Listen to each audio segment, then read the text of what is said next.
buah mobil? Jika ada 2 buah mobil, yang satu mobil masanya lebih kecil dan yang kedua masanya lebih besar. Jika sahabat mendorong dengan gaya yang sama untuk kedua mobil tersebut, akan lebih cepat sampai manakah? Antara mobil yang satu atau mobil yang kedua? Tuh, mobil yang ke satu, karena masanya lebih ringan. Ternyata ketika masanya lebih ringan, percepatannya akan semakin cepat. Itu berbalik ketika masanya lebih besar, percepatannya pun semakin kecil. Sekarang bandingkan, jika sahabat mendorong satu buah meja saja. Kondisinya yang pertama, sahabat mendorong dengan seadanya. Yang kedua, sahabat mendorong dengan sekuat tenaga. Akan lebih cepat mana? Meja kondisi pertama atau kondisi kedua? Tentu kondisi kedua, karena sahabat mengeluarkan gaya sekuatnya. Itu memperlihatkan bahwa ketika gaya yang kita keluarkan semakin besar, maka percepatannya pun semakin besar. Dan sebaliknya, ketika gaya yang kita keluarkan kecil, maka percepatannya pun kecil. Jika kita perhatikan antara kasus yang pertama dengan kasus yang kedua, kita bisa menarik kesimpulan bahwa besarnya percepatan suatu benda sebanding dengan gayanya dan berbanding dengan masanya.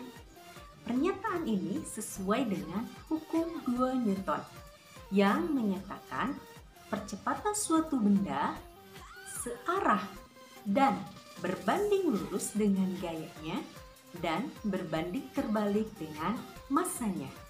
Atau secara matematis bisa ditulis A sama dengan sigma F per M.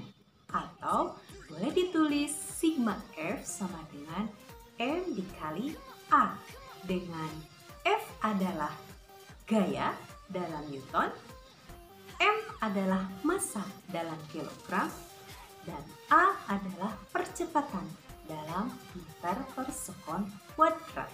Nah, gambar apakah ini sahabat? Ya, gambar roket saat meluncur. Bagaimana roket bisa meluncur ke angkasa? Coba perhatikan sahabat. Saat roket meluncur ke angkasa, ternyata ada semburan gas ke bawah. Semakin kuat semburan gas ke bawah, maka roket akan semakin cepat meluncur ke angkasa.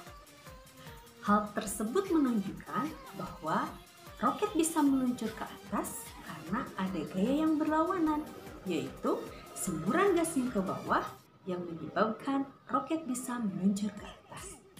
Sama halnya seperti sahabat semua menyundul bola. Ketika sundulannya semakin kuat, maka bola akan melambung semakin tinggi.